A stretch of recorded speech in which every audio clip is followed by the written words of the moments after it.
Hey plant lovers, let's talk about pond today. So you might remember that I started transitioning some of my plants to pond this year. But what you might not know is how long it took me to reach this decision.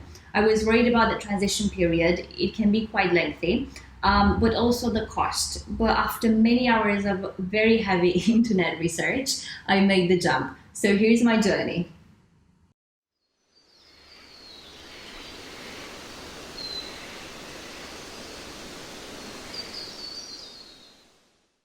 What is pon, you might ask? Pon is an inorganic plant substrate that has been created by Lechuza. And the reason I like it is because fungi can't grow in it, pests can't grow and multiply in it either. It stabilizes the pH balance, it works for pretty much all plants, and you can use it forever. I mean, not forever, but you don't need to change the pon for at least a couple of years. And for all the scientists out there, pon consists of, let me read this out to you, zeolites, pumice, light lava, and slow release fertilizer. So that's a lot of mouthful words. Now let's cover why moving your plants to pon.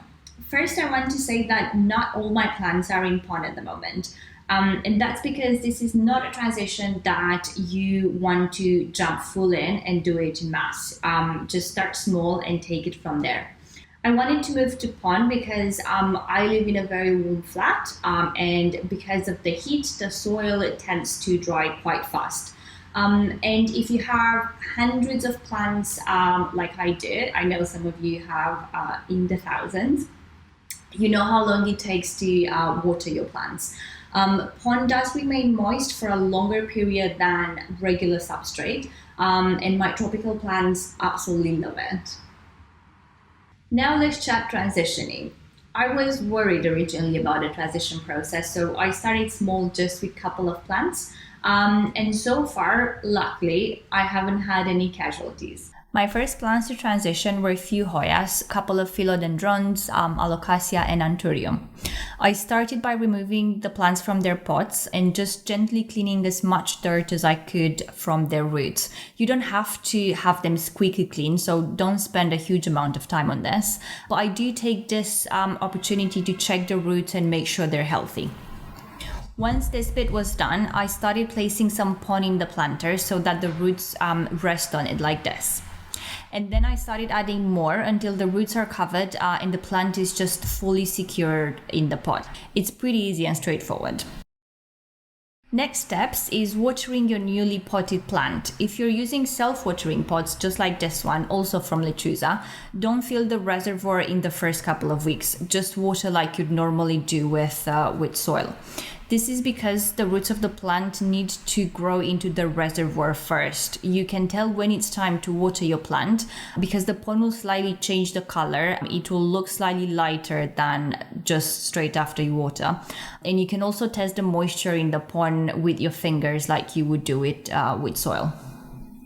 After a few weeks have passed, you can test if your plant is ready to start using the water reservoir by filling it halfway through and check if the water is being absorbed in the next couple of days. This is your indicator that you're good to go. At each point, you can fill the water reservoir up to the max point. One other thing to keep in mind is that pon will remain moist even after your reservoir has been emptied, and you shouldn't top it up straight away.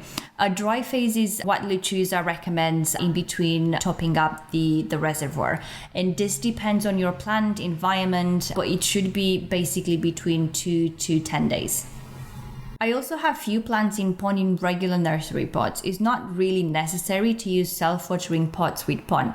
For these, I water them normally like I would do with soil. Once you've transitioned few plants, keep an eye on them for any changes.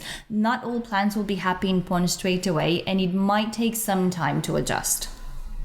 I transitioned quite a few plants to pon already, and luckily without any issues. So I think I'm going to transition to pon a few of my big tropical plants next.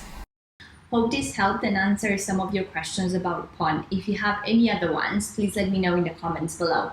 And good luck with your transitioning from soil to pon. See you next time.